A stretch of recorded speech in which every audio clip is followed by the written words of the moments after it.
Estamos aqui de volta e queremos dar um passo a mais na nossa compreensão do Evangelho de São Mateus. Então vamos.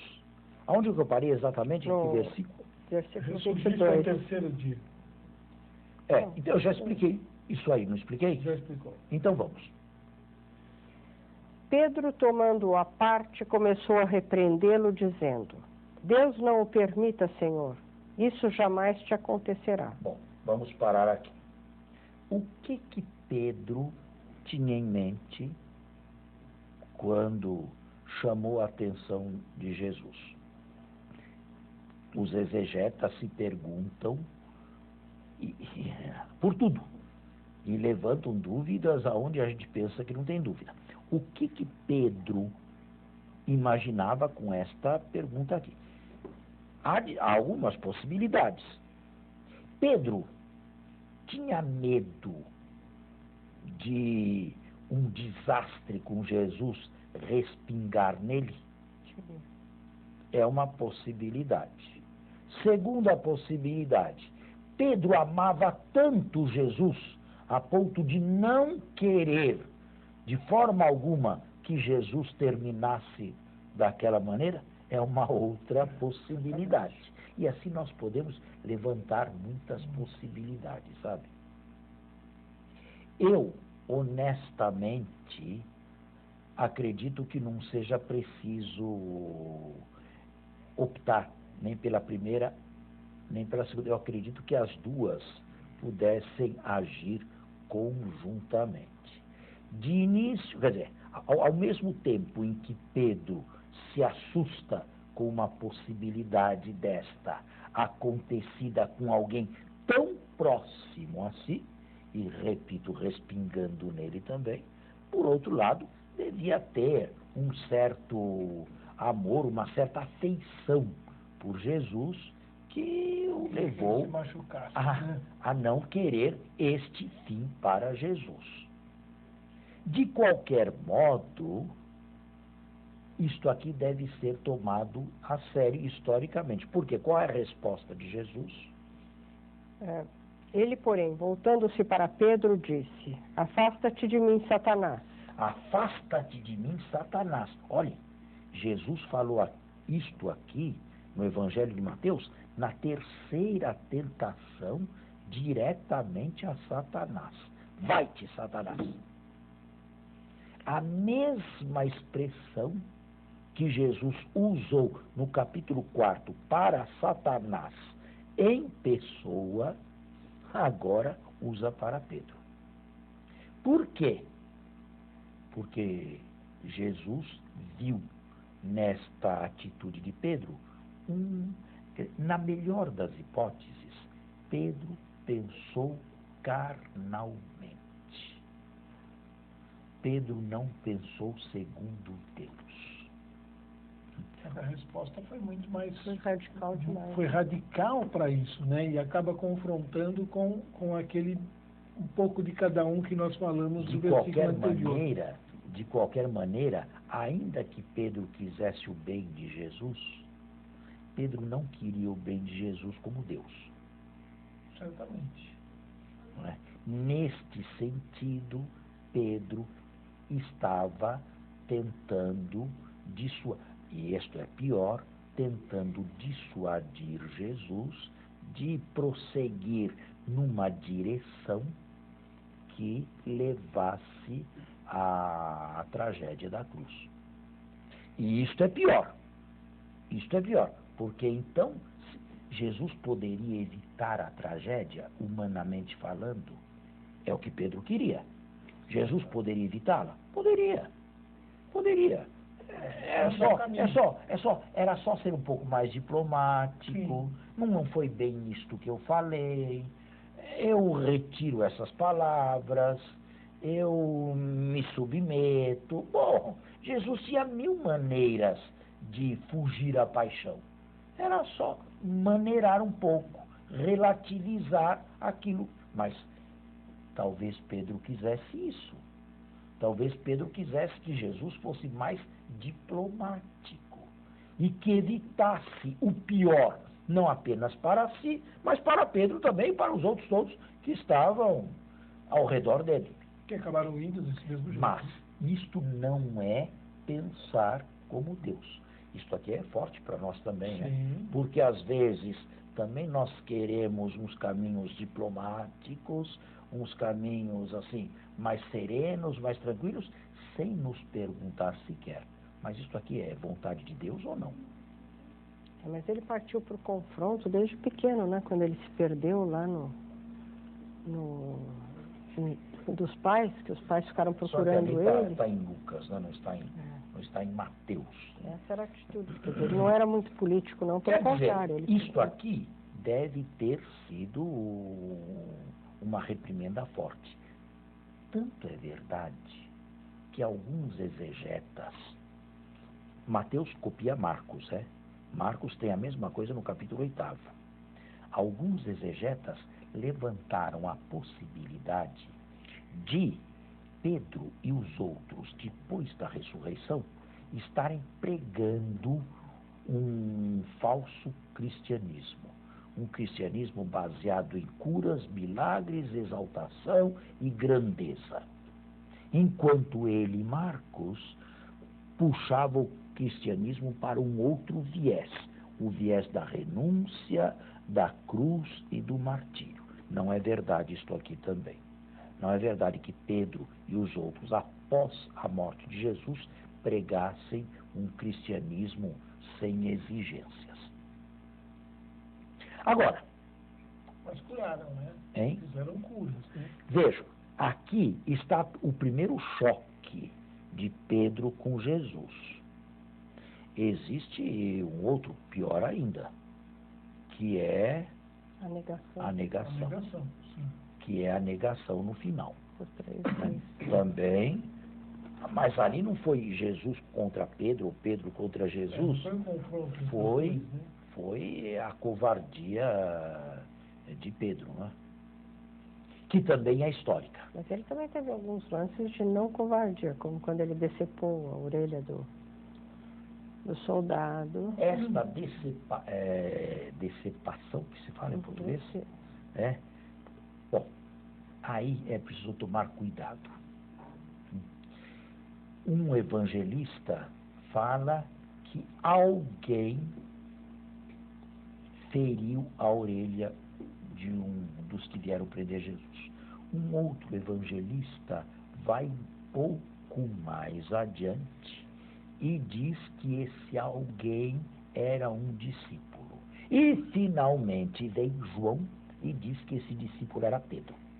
Percebe como a tradição foi andando de alguém que provocou um tumulto lá para um discípulo e de um discípulo exatamente para Pedro. Aí o problema histórico é mais delicado. Por causa desse caminhar da tradição. Normalmente se aceita que uma tradição mais tardia, por amor à historicidade, acabou por dar nomes a personagens anônimos. Agora, o fato de ter dado o nome a Pedro é interessante. Porque se isto aconteceu realmente, e se a causar aquele tumulto, aquela agressão, né, com a orelha de alguém, se isto foi histórico e se a provocar isto foi um discípulo, dos 12, passando um por um, o melhor era Pedro. É porque o mais interessante, quer dizer, o mais detectável realmente era Pedro. Mas isto aqui me coloca um problema histórico, um problema histórico terrível. Os discípulos estavam armados na última ceia, quando Jesus entregou seu corpo e seu sangue e falava de um amor que não tem fim, estavam todos armados. Mas eu não quero resolver esse problema agora. Deixa esse problema para ver quando chegarmos à paixão. Então, só uma pergunta pela questão da historicidade. É um crime. Foi um crime.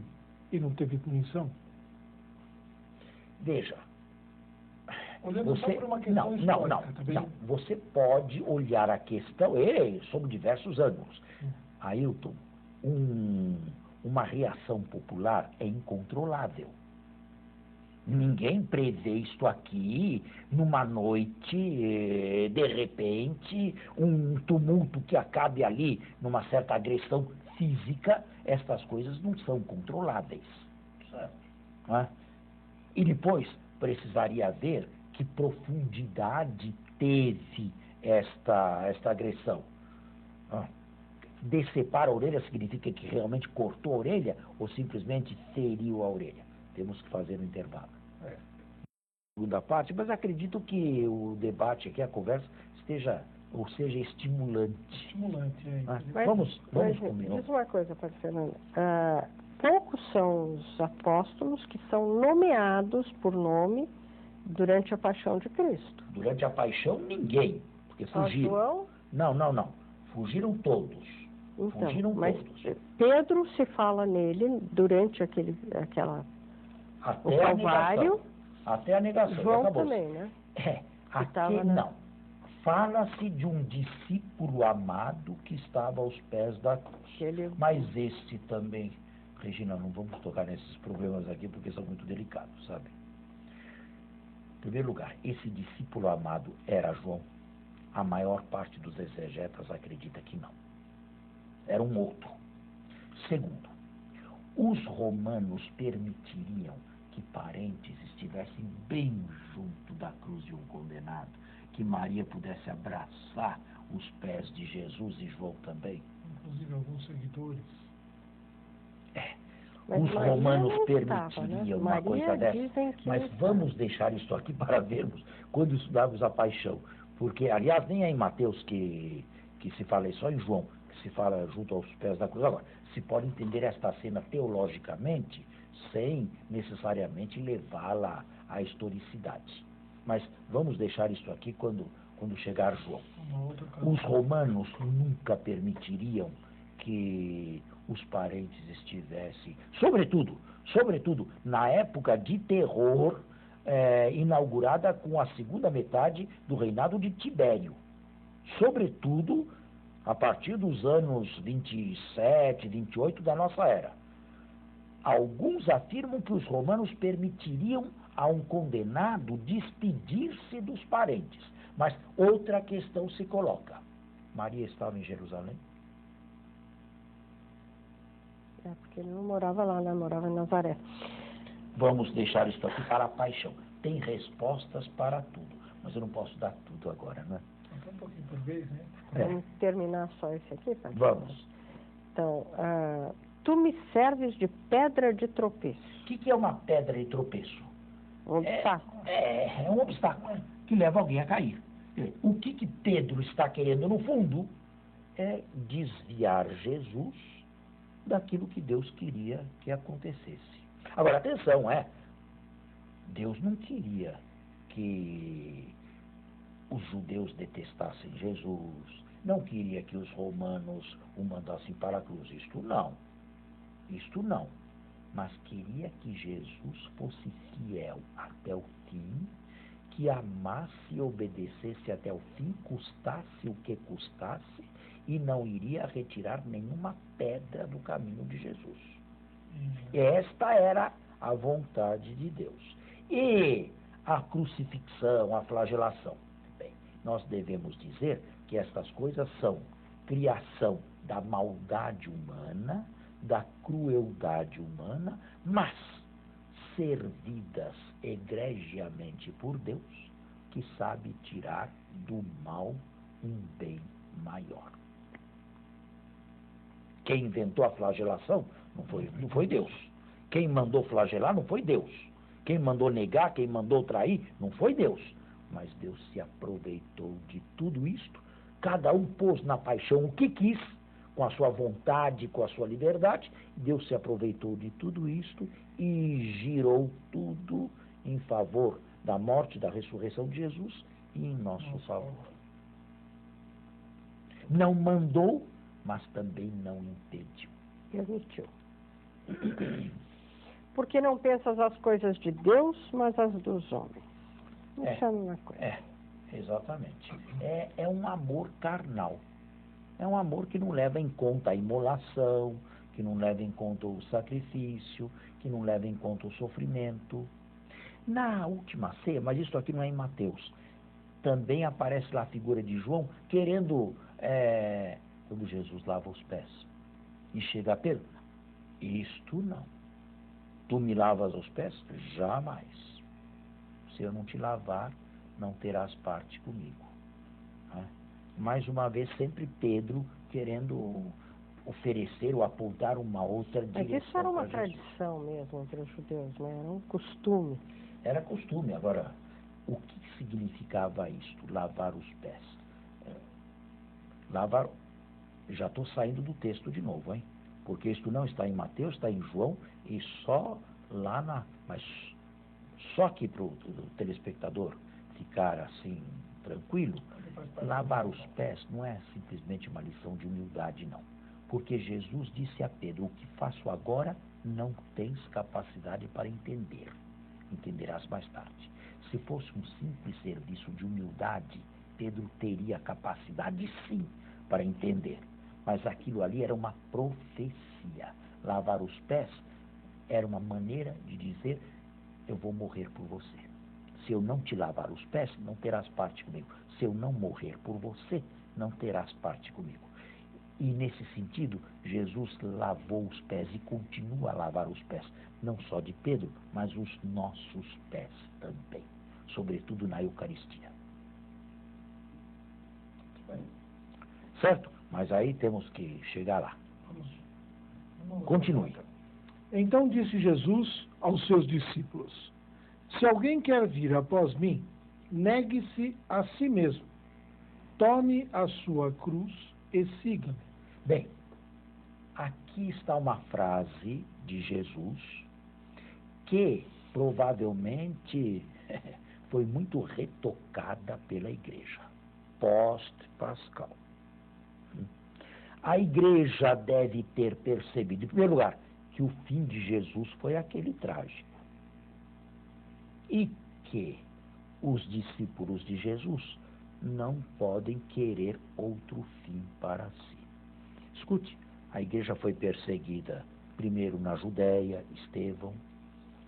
Quando este evangelho de Marcos, a cópia deste, foi escrito, havia perseguição neroniana em Roma, de 64 a 67. Isto significa tomar a cruz. Tomar a cruz aqui significa aceitar o martírio. Não é para adocicar o termo, não. É aceitar as dificuldades da vida, isso é adocicar. Aceitar as contrariedades da vida. Lucas adocica um pouco, porque fala na cruz de cada dia. Lucas deve ter escrito o seu evangelho numa época de paz, e vendo esse texto de Marcos, queria adaptá-lo a uma época de paz. Então a cruz do martírio se transformou na cruz de cada dia, na cruz das contrariedades. Mas quando Marcos escreveu o Evangelho, e provavelmente em Roma, era o martírio mesmo. Não só Pedro e Paulo foram martirizados, foi depois um grande número de cristãos anônimos que deram a vida lá na perseguição neroniana. A igreja o celebra logo depois de 29 de junho. 29 de junho, Pedro e Paulo. Dia 30 de junho, os famosos protomártires romanos. Os primeiros mártires da igreja romana. Muito bem. Agora, também é preciso aqui tomar um certo cuidado quando se fala em perseguição cruenta, porque alguns imaginam que as perseguições do Império contra o cristianismo foram seguidas, universais, e até o século IV, quando veio o Edito de Constantino. Não. Elas foram descontínuas, nem todos os imperadores perseguiram, nem todos os editos eram obedecidos, houve lapsos de tempo de calmaria e tranquilidade, e nem sempre as perseguições foram universais. Às vezes elas eram localizadas. Nem sempre também se terminava com martírio. Às vezes se contentavam em confiscar os bens, em exilar, mandar para o exílio. Bom, é uma maneira também de se perseguir, não é? Mas nem sempre com o martírio. Houve martírio também. Agora, essa história de dizer que toda a igreja foi perseguida durante 3 séculos, isto aqui, infelizmente, devo dizer, é uma velha apologia católica, um tanto ultrapassada. Certo. Podemos seguir? Pode. Pois aquele que quiser salvar a sua vida vai perdê-la. Mas o que perder a sua vida por causa de mim, vai encontrá-la. Bem, esta é a lógica da cruz. Isto aqui, esses 2 versículos aqui, certamente foram bem recheados e mais bem compreendidos depois da paixão, morte e ressurreição de Jesus. Então se percebeu que o caminho de Jesus, traçado por Deus, não é só o caminho de Jesus, é o caminho de todo aquele que quer ser discípulo de Jesus. Esta pessoa tem que pagar um preço. O problema hoje, Ailton, Regina, quantidade e qualidade nunca vão juntos. Todo mundo é cristão, todo mundo era católico aqui nesse país, mas ninguém estava disposto a pagar nenhum preço. Eu sou católico, enquanto isso não me... Desconforta, né? Para que me desconfortar, eu mudo. Basta que um marido ou uma mulher se separe, pronto. O Evangelho fala para não se casar. Entre esta vida e a de lá, eu prefiro esta. Entre ser feliz aqui e ser feliz lá, eu prefiro ser feliz aqui. Se puder fazer as 2 coisas, melhor. Mas se não, eu quero me garantir aqui. Está vendo? O cristianismo de muitos, isto é bom e aquilo também. Quer dizer, ninguém está disposto a pagar o preço daquilo que eu gosto de chamar, porque aprendi, a diferença cristã. Ninguém está disposto a pagar o preço em caminhar na contramão da história de quando em quando. Isso está aqui. São essas páginas do Evangelho que são antipáticas para muitas pessoas, né? Quando bem explicadas, elas são antipáticas, né? São antipáticas, são. Preferiam um Jesus que põe a mão em todos, que abençoa a todos, que beija todo mundo. E assim com padres também, é? O padre não fale nada que fira, o padre beije todo mundo, o padre faça um sinal de bênção em todo mundo, e assim vai tudo muito bem. Ninguém quer sofrer. E quando se sofre, já corre logo para uma missa de cura e libertação. Mas vamos encerrar. Está na hora de encerrar o nosso programa. Estamos andando pouco nessas 3 semanas, né? Mas a explicação está grande, né? Temos que caminhar um pouco mais, né? Muito obrigado, até a próxima semana.